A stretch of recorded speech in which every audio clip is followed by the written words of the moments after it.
Hey guys, so I just picked up our pheasant eggs from Midwest Pheasantry in Illinois City, Illinois, which is, not far from us at all. And these are actually Aaron's Christmas present. I got them for him last year, and we got the new incubator and got it all set up to put them in. So the owner, Bo, super sweet. I actually came out here, I think last year-ish, and did some photos for them for their website. It is such a cool place, and a lot of people locally don't even realize that it's here, but it's huge. It's a business that her dad started, and now she's taken over, and it's just really awesome. So we actually have gotten eggs from her dad in the past, and it's been a few years since we have done it.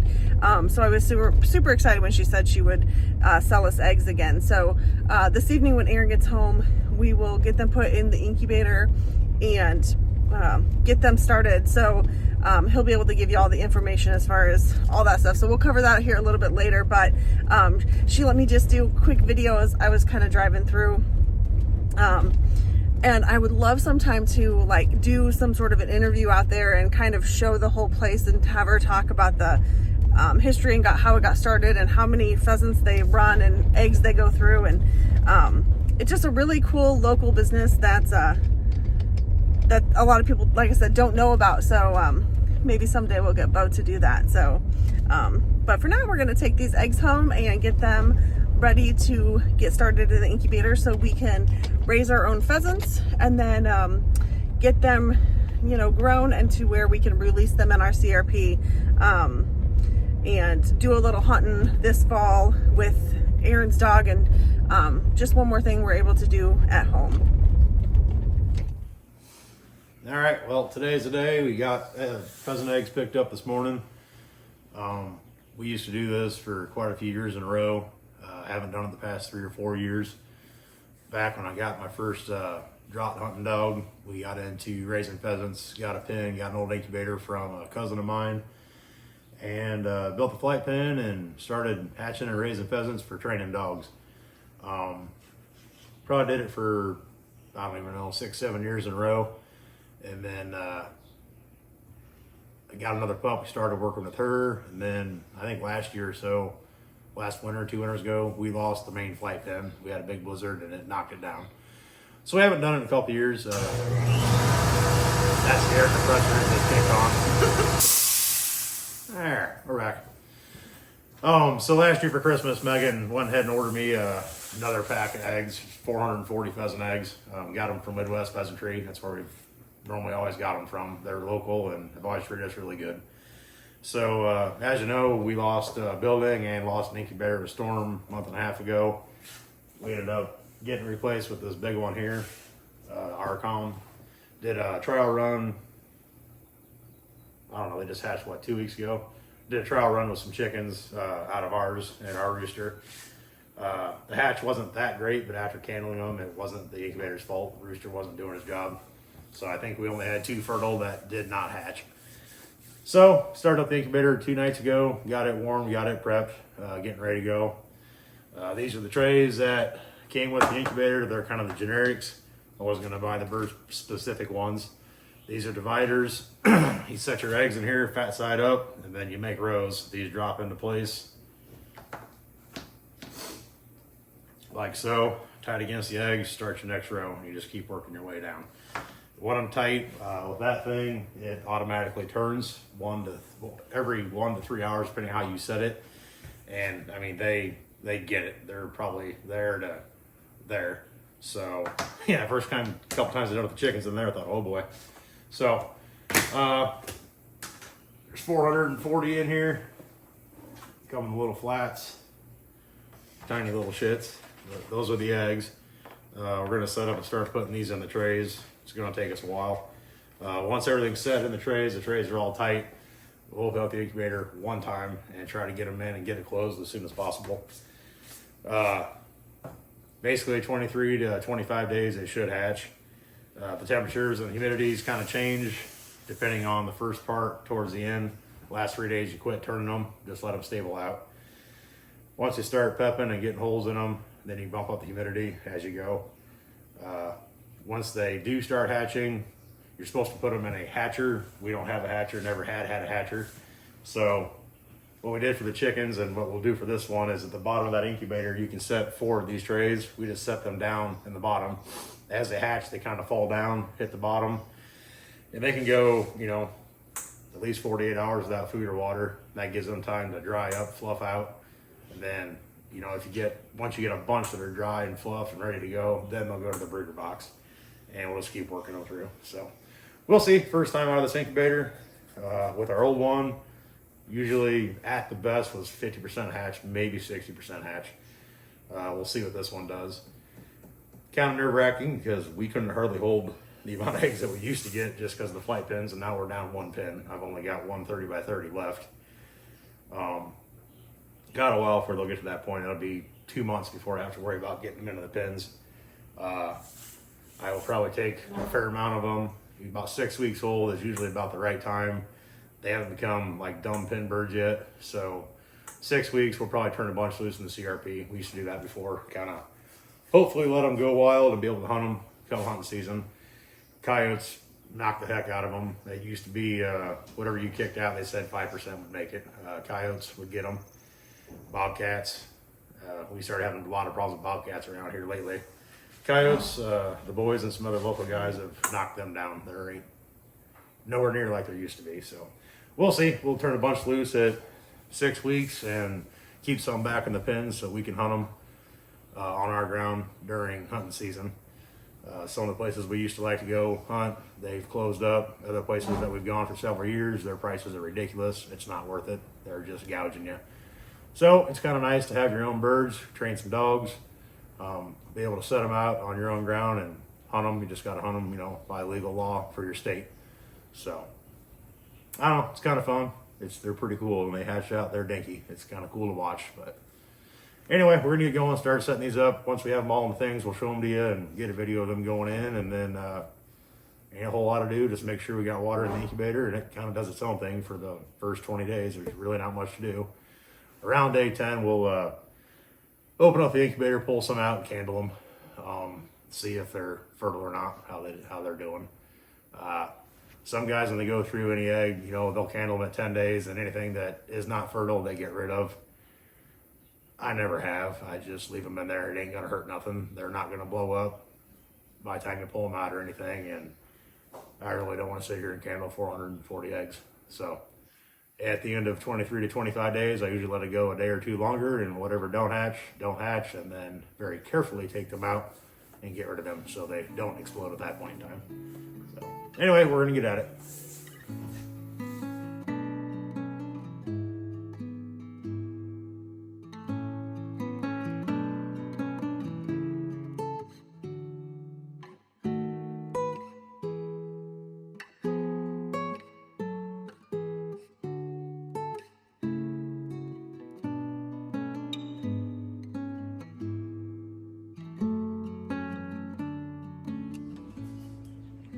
All right, so we just got all the eggs in the dividers.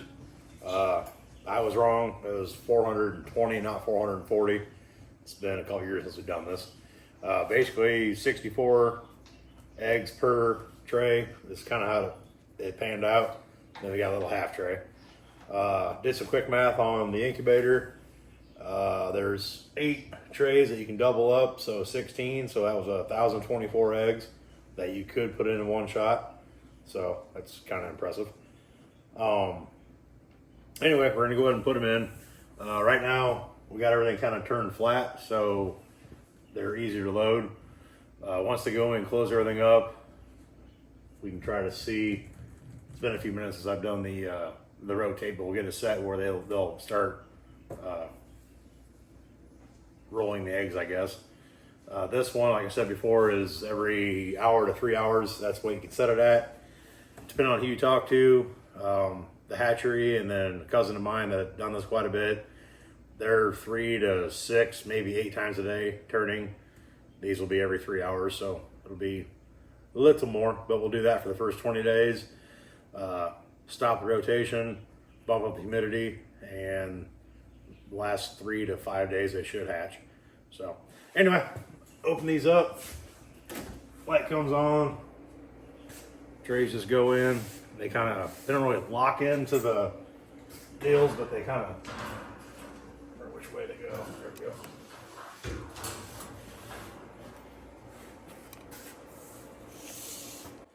Like I said, you can double these up. They'll do 2 trays deep.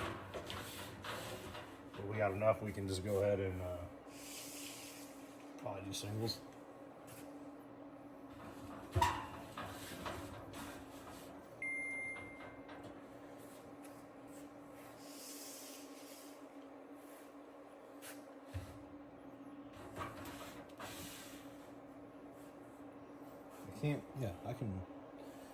I lied. I'm going to go ahead and put them all on one side. That way I only have to rotate one side instead of both. And obviously when you put the trays in, you want them so, because they turn from left to right, so that, you know, they're rolling against those little dividers.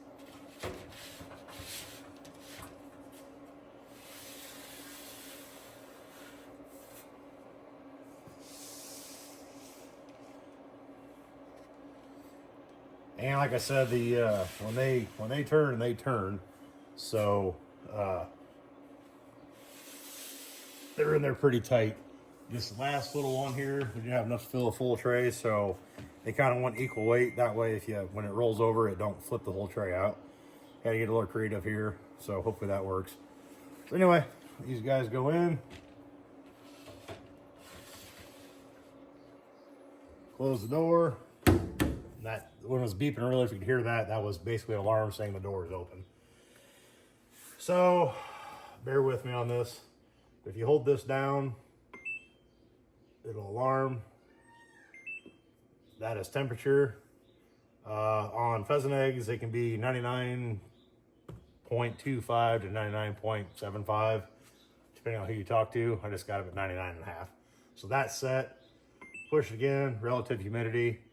Again, depends on who you talk to. Anywhere from 51 to 55. Midwest Pheasantry says they keep theirs at 53 and 99.25. They're on a lot higher quality stuff than we are, so I kind of bumped the temperature to 99.5. Gives me a little bit of range. Humidity, 53. Click that. This high is, it's a sensor. If you lose heat or something goes, or well, not on the high, but the high is if the temperature gets, right now I've got it set at 1 degree. If it goes a degree higher than I have it set, it'll flip an alarm. Hey, the incubator overheated, just so you know. Push it again, it goes to low. And I just got it set at 0. You can go from 1 to 5 degrees. Power outage. If you lose power, no power to the incubator, it'll alarm, hey, you've lost power. There is no on-off switch in this thing. It plugs direct into the wall. We have a whole house generator which runs everything we own. I'm not too concerned about it because if we lose power within 12 seconds, the generator kicks on, everything's running. So again, don't care about that. CF is just Celsius Fahrenheit. Here, Fahrenheit. Turn. So now we got to play with this. Turn is off. I want it. Damn it. Okay, I got to go back through. Start over. So there is temp, relative humidity, high alarm, low alarm, Celsius Fahrenheit, turn off. I want turn on. Okay, what turn on is to rotate these to turn the eggs. So turn on or turn off, I want turn on. If I click that, one turn or one turn every 3 hours. You can adjust that from 1, 2, 3. I want 3. Turn 2. I gotta play with this. I don't remember because you can do both together or left or right. Right now, the L and the R are set up. I don't want that because we just need to rotate that side. Does it hurt if the other ones rotate though? No, it'll bug me. Okay. And then this is just an alarm. Cool. I ain't figured that out yet.